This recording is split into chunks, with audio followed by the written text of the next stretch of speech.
El pasaje de hoy, bueno, ¿a quién le gusta la historia? Sí. Vale, pues todos los que no habéis levantado la mano, va a haber historia, ¿vale?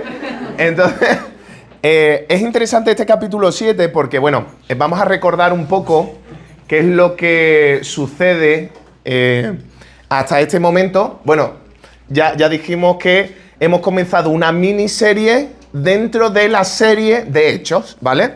Esta miniserie se titula Esteban lleno de la gracia de Dios y vamos por la segunda parte, ¿vale? Yo sé que os dije hace, bueno, la semana anterior y la otra, dije que iban a ser 3 partes. Bueno, pues para que no fuese una clase magistral que solo hablo historia, vamos a dividirla en una parte más, ¿vale? En vez de 3 partes de esta serie, vamos a verla en 4, ¿vale? Entonces, esta primera parte, para entenderlo, vamos a ponernos en situación, ¿de acuerdo? Primero, ¿qué es lo que vimos en el capítulo anterior? Pues vimos que en el capítulo 6, del versículo 1 al 7, los discípulos, no solo los apóstoles, sino todos los discípulos, pues ya son un gran número. Y empezaron a murmurarse cosas que llegaron a los apóstoles. ¿Qué era esto que se estaba murmurando? Que las mujeres de origen helenista no estaban recibiendo los alimentos que se repartían dentro de la iglesia. Entonces eso llegó a los apóstoles y los apóstoles tuvieron que decir, esto hay que solucionarlo, pero no lo vamos a solucionar nosotros. Entre la congregación, vosotros elegid a 7 varones de buen testimonio, llenos del Espíritu Santo. Y uno de esos hombres era Esteban, ¿vale? Ya dijimos la semana pasada que esta persona no es real, ¿vale? Esto es IA, ¿vale? Pero nos ayuda a ponerle cara a Esteban, ¿vale? Pues vamos a imaginarnos que ese es Esteban. Pues ese hombre lleno de la sabiduría y gracia del Señor, se encargaba junto a los otros 6 de ayudar al reparto de alimentos dentro de la iglesia.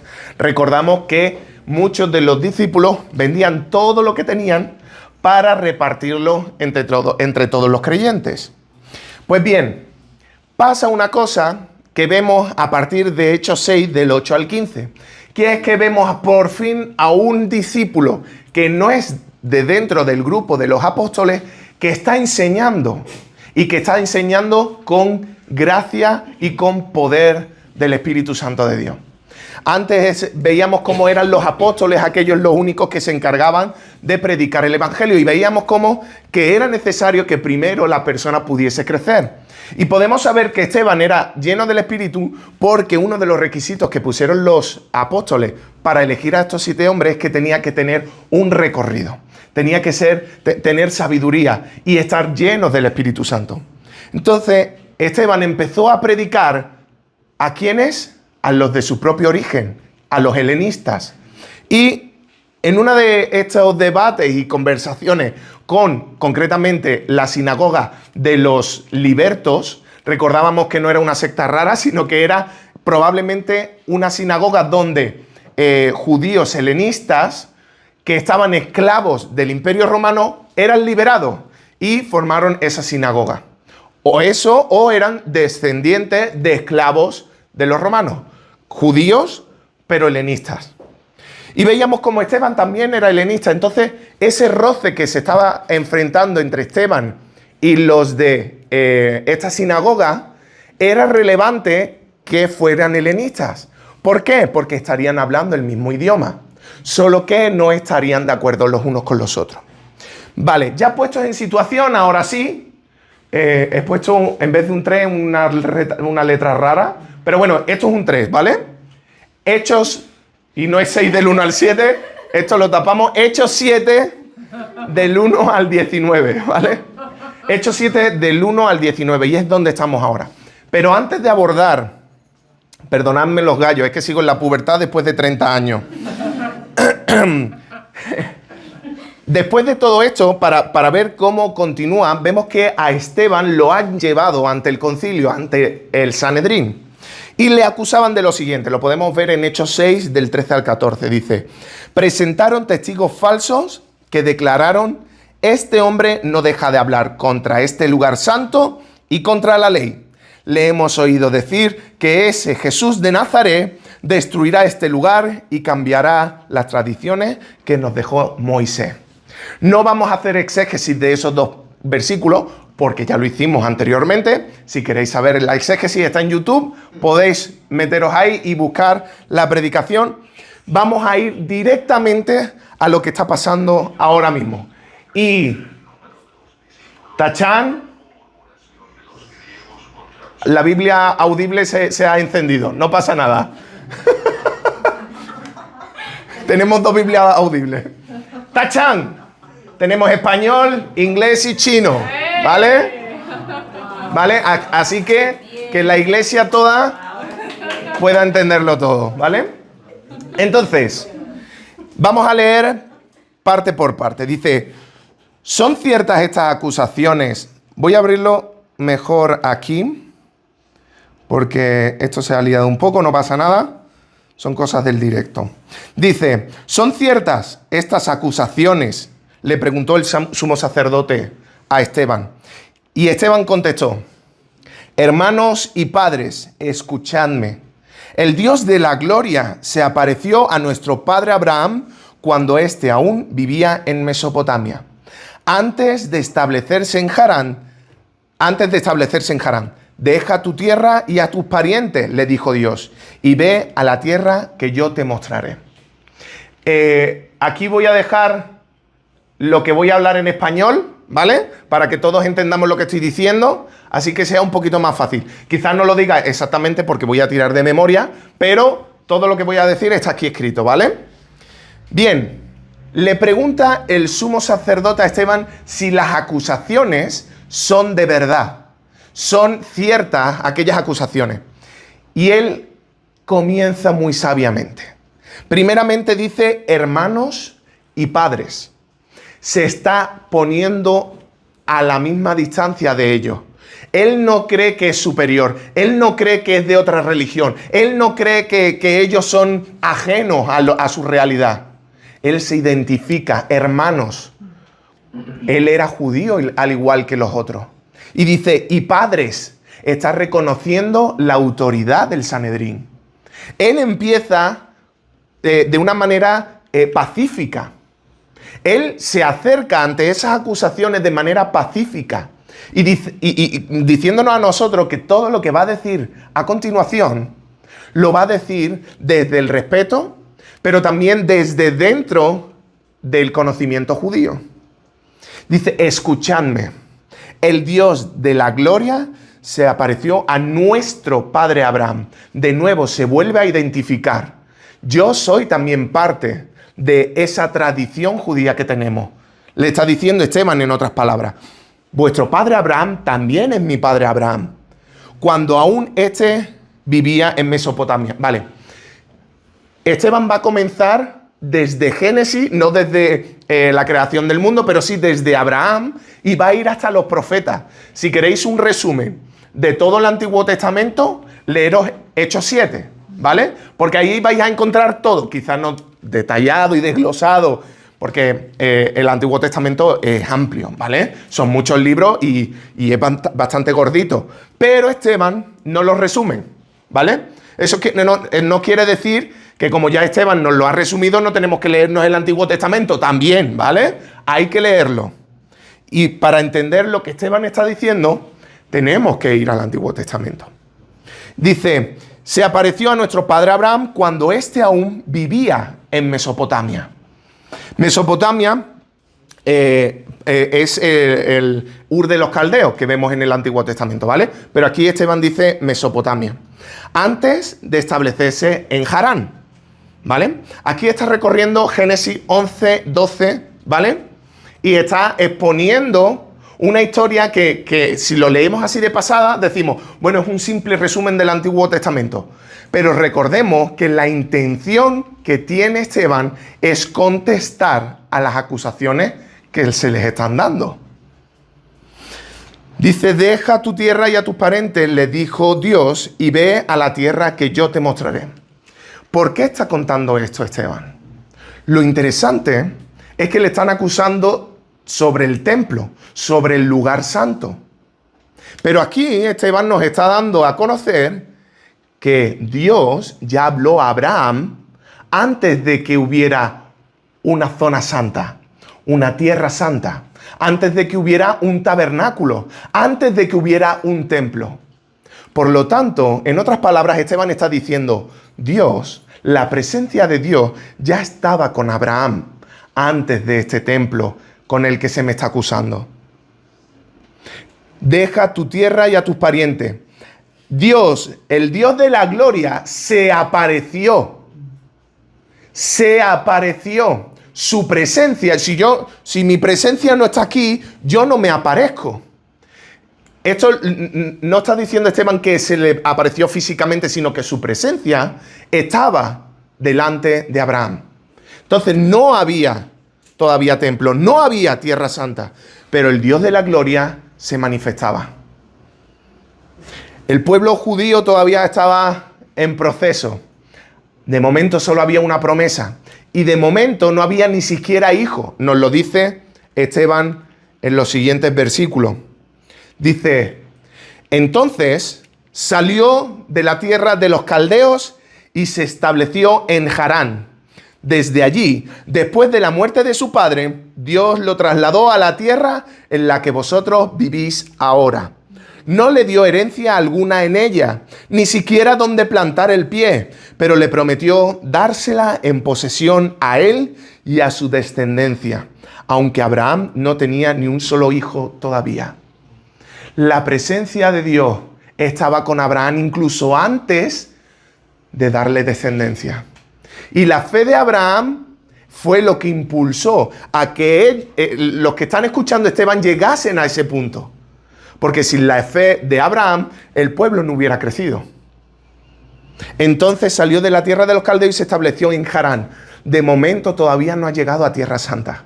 No hay, pero solo hay fe por parte de Abraham. Y Abraham cree al Dios de la gloria. La presencia de Dios estuvo con Abraham sin haber templo. Por otra parte, Abraham tuvo la promesa de Dios de la tierra prometida, pero no se cumplió en su generación. Dice que no le dio herencia alguna. No había herencia. Sí que sabemos que compró un terreno para la sepultura y todo eso, pero ya está. La tierra no era suya. Y vamos a ver cómo, si indagamos, hay como ciertos detalles que en el Antiguo Testamento, si lo leemos, están en un orden invertido o están con otros datos, pero es que lo importante no es eso. Lo importante es que todo esto es una respuesta teológica hacia el Sanedrín. No es tanto historia, está recorriendo, pero tiene un énfasis más teológico que histórico. Aquí está pasando por Deuteronomio 2, Génesis 23, recalcando que a pesar de no haber visto cumplida la promesa de Dios en Abraham, este mantuvo su fe intacta hasta el fin. Porque Dios no necesita tierra ni templo para cumplir sus promesas. Es importante recalcar que Dios no necesita ningún lugar para que su obra pueda comenzar, para que Él pueda obrar en medio de su pueblo.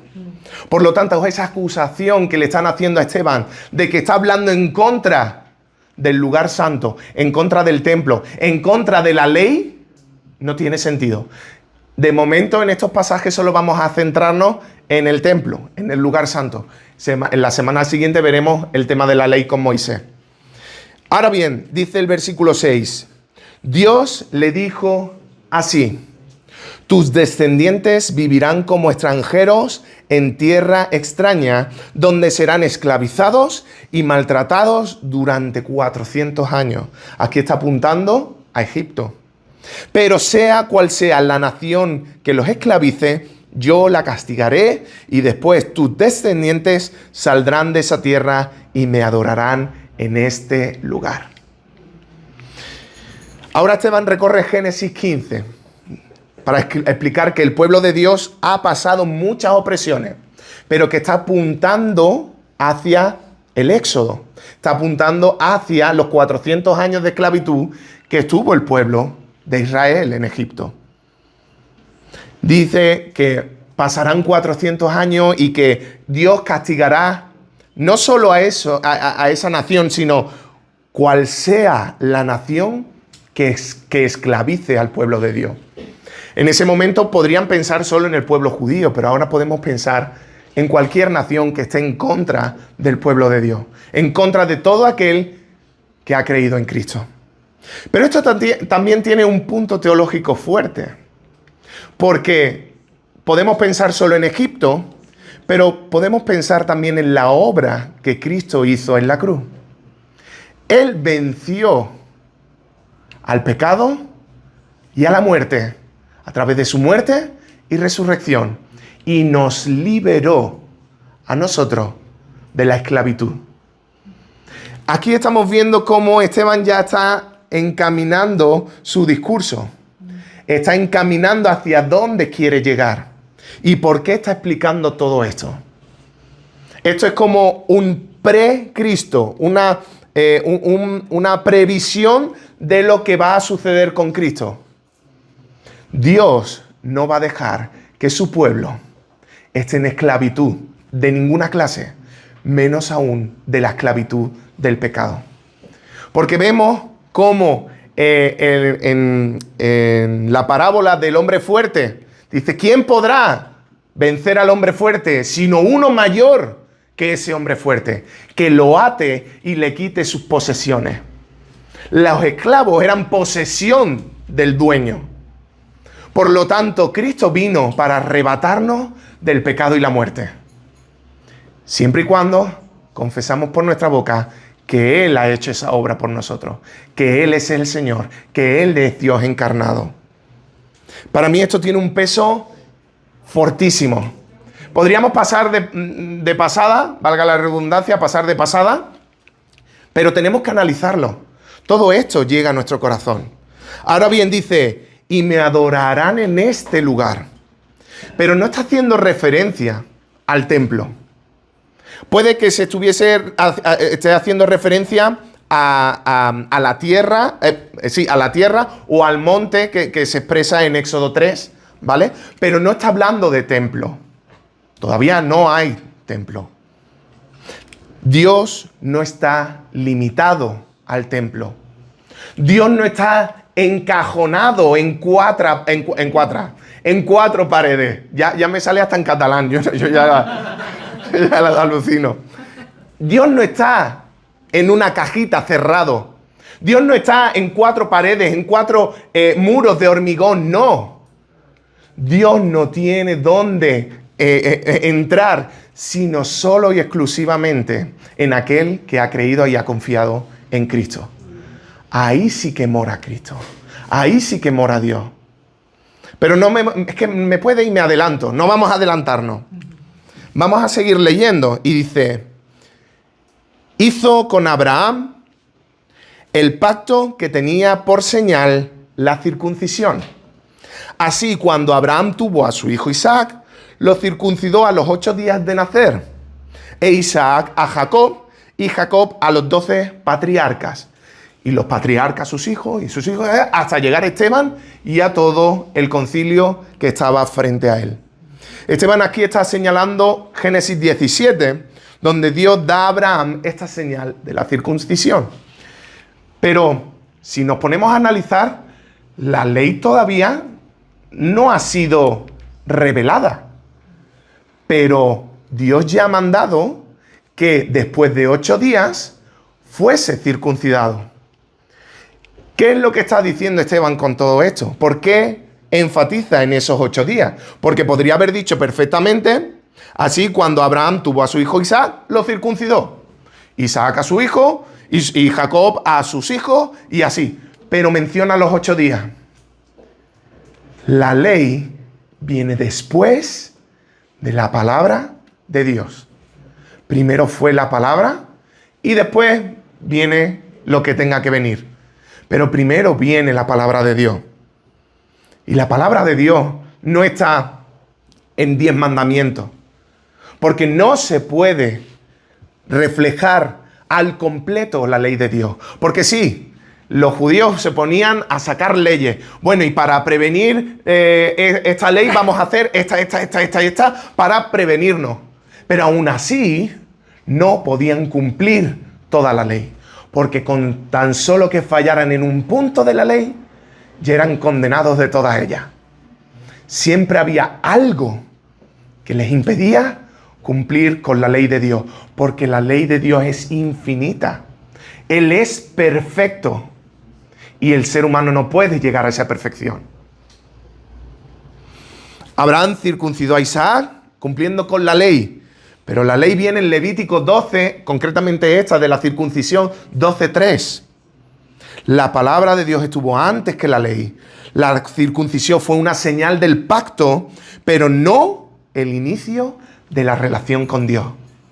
Porque Dios ya se reveló antes al ser humano. Vemos cómo el pacto se trasladó de generación en generación hasta los días en los que Esteban estaba narrando su defensa. Y Esteban cierra aquí la primera parte. La primera parte con Abraham, Isaac, Jacob, Israel y las 12 tribus. Y ahora comienza la historia de José. Y aquí se explaya un poquito, ¿vale? Esteban cuenta un poquito. A todos nos gusta la historia de José. Es una historia de superación, es una historia de valentía, de fe, de cómo el Señor, a pesar de todo, sigue cuidando de lo suyo. Pero aquí dice, por envidia, los patriarcas vendieron a José como esclavo, quien fue llevado a Egipto.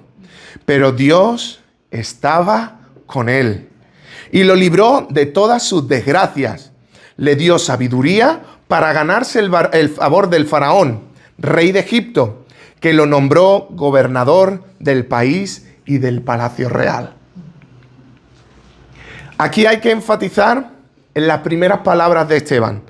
Los patriarcas, no dijo las 11 tribus de Israel, los 11 hijos de Jacob. No, dice los patriarcas vendieron a José como esclavo. Reconoce su autoridad. Reconoce la autoridad de los patriarcas. Es nuestro legado. Pero no deja de señalar el pecado que cometieron. Porque muchas veces pensamos que, voy a poner por ejemplo a Lutero, ¿vale? Lutero, el gran reformador. Lutero tenía lo suyo, ¿eh? Lutero era un ser humano. Los patriarcas eran seres humanos, imperfectos, como cada uno de los que estamos aquí reunidos. Sí, fueron reconocidos porque a través de ellos se formaron las 12 tribus de Israel. Pero 11 de ellos entregaron a su hermano por envidia. Esteban reconoce la autoridad, pero reconoce también el pecado, porque el ser humano no puede llegar a alcanzar la perfección. Los patriarcas vendieron a José como esclavo, quien fue llevado a Egipto. Y aquí viene algo importantísimo. Pero Dios estaba con él. Entonces en Egipto había un templo donde... No. Es que el tabernáculo estaba en Egipto. No hay tabernáculo. No hay templo. Pero la presencia de Dios estaba con José. Esteban, sutilmente, o no tan sutilmente, está enfatizando en las acusaciones que le están dando. Desde el principio, estamos viendo cómo el templo era secundario. Era importante, sí, pero la presencia de Dios ya estaba con su pueblo, ya estaba con sus elegidos, ya estaba con el ser humano. Y lo libró de todas sus desgracias. De nuevo, la liberación.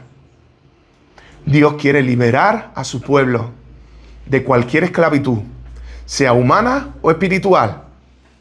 Y lo libró de todas sus desgracias. De nuevo, Dios no está limitado al templo. Incluso Dios no está limitado a la tierra de Israel, porque se revela allá donde Él quiere.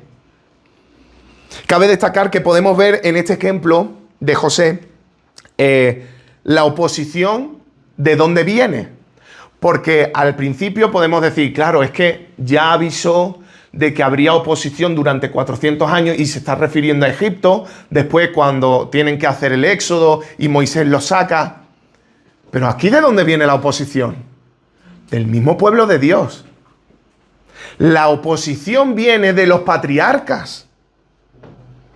No podemos pasar por alto la liberación de Dios, no solo de otros pueblos, sino incluso del propio pueblo de Dios. Porque recordemos, el pueblo de Dios está formado por personas. Y las personas nos equivocamos. No somos perfectos.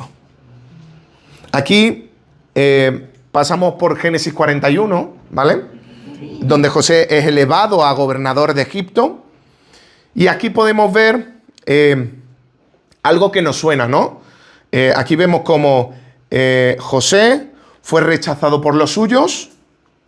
José fue exaltado como gobernador de Egipto, pero antes sufrió debido a su traición en manos de sus hermanos. ¿A qué nos suena todo esto? A Jesús. Es el término concreto, prefigura, no me acordaba, prefigura de Cristo. Es un alumbramiento de cómo es la venida del Mesías. Cristo fue traicionado, fue entregado a la muerte, pero fue exaltado por el Padre. Aquí ya estamos viendo otra vez a Esteban enfatizando en cuál es el mensaje que quiere transmitir. Está apuntando a Cristo sin mencionarlo. Esteban ya está dando señales hacia dónde quiere conducir su defensa. Vuelve a desligar la presencia de Dios con el templo, pero ahora está enfatizando la presencia de Dios en otra cosa, más bien en otra persona, en Cristo. El pueblo de Dios ha rechazado repetidamente a los que Dios ha enviado. No es algo nuevo que hayan rechazado a Jesús. El siguiente versículo o siguientes versículos, voy a beber un poco. Dice, hubo entonces un hombre que azotó a otro Egipto. A todo Egipto, perdón.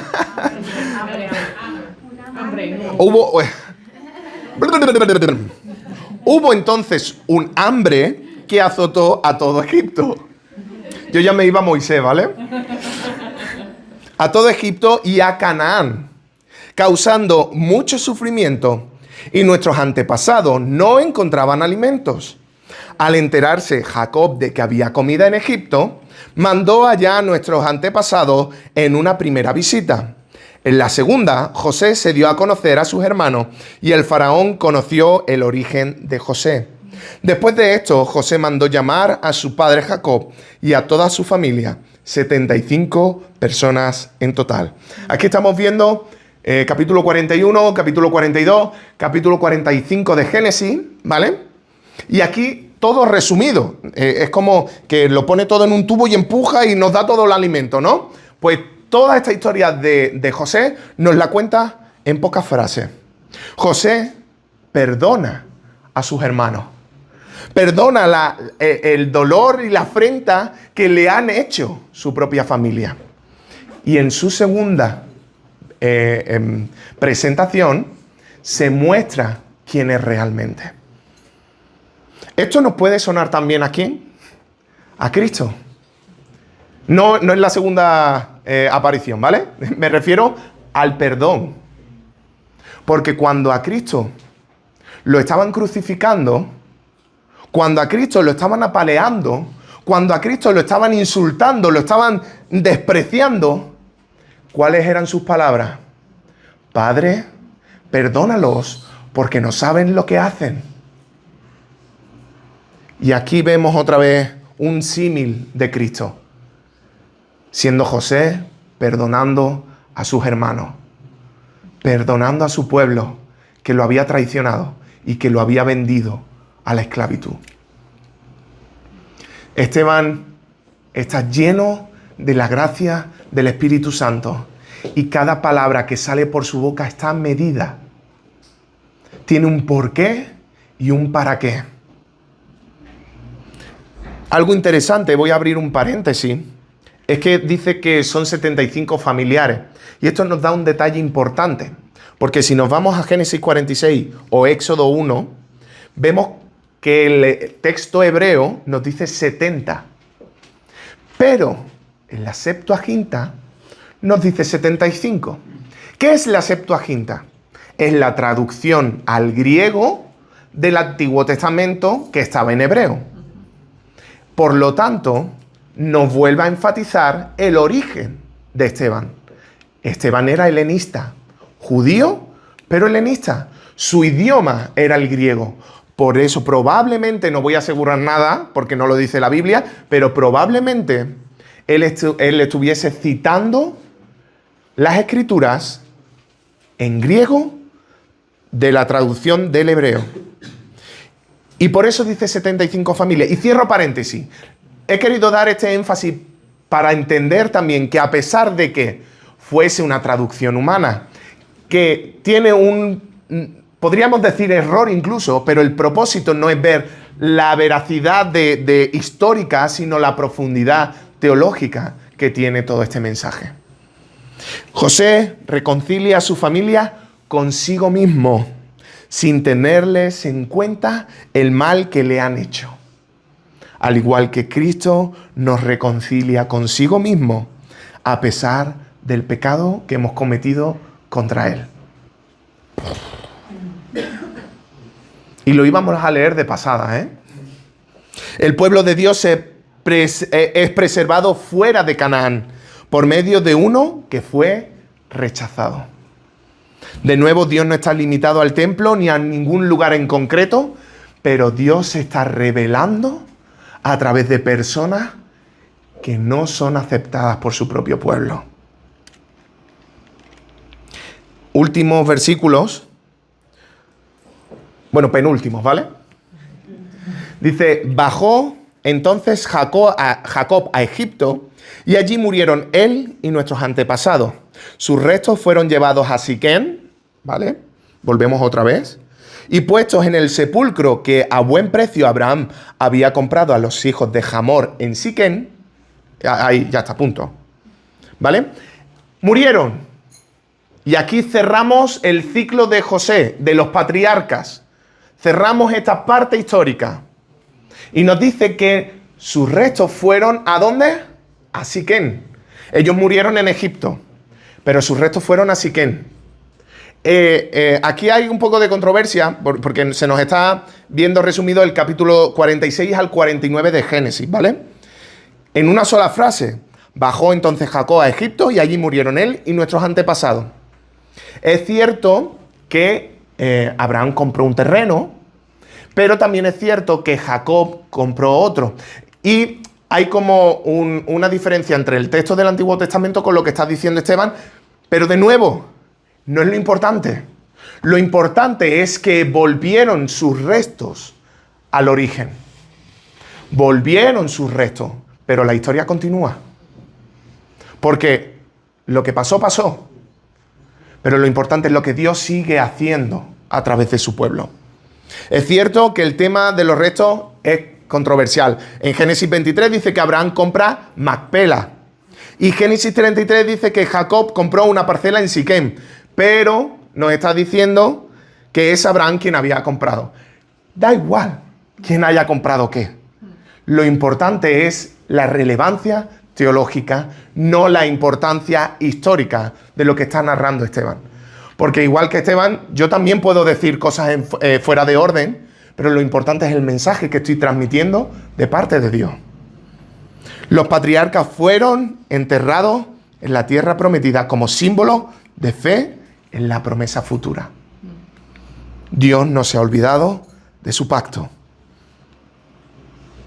Y por último, me he dedicado incluso a poner la rayita que se mueve, ¿vale? Ahora vamos a entrar a Moisés.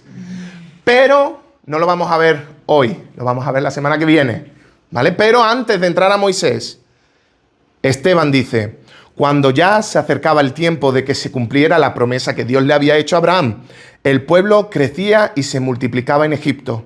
Por aquel entonces subió al trono de Egipto un nuevo rey, que no sabía nada de José. Este rey usó de artimañas con nuestro pueblo y oprimió a nuestros antepasados, obligándolos a dejar abandonados a sus hijos recién nacidos para que murieran. Por partes. Cuando ya se acercaba el tiempo de que se cumpliera la promesa, ¿qué promesa es esa? ¿Qué promesa más rara, no? No, es una mala cosa que Dios usaría para algo bueno. No que eso malo viene de parte de Dios, sino que iba a pasar y se está haciendo referencia a la esclavitud en Egipto, los 400 años que hemos visto, que 400, 430... De nuevo, no es importante la cifra, ¿vale? Lo importante es que estuvieron esclavos en Egipto y se cumplió. Y para que se cumpliera que Dios iba a estar con su pueblo y los libraría, tenía que pasar eso. El pueblo crecía y se multiplicaba en Egipto. Por eso, el nuevo rey que no conocía a José, o si lo conocía, le daba igual. Probablemente, pues ya han pasado muchos años, los 400 años que se nos dice aquí.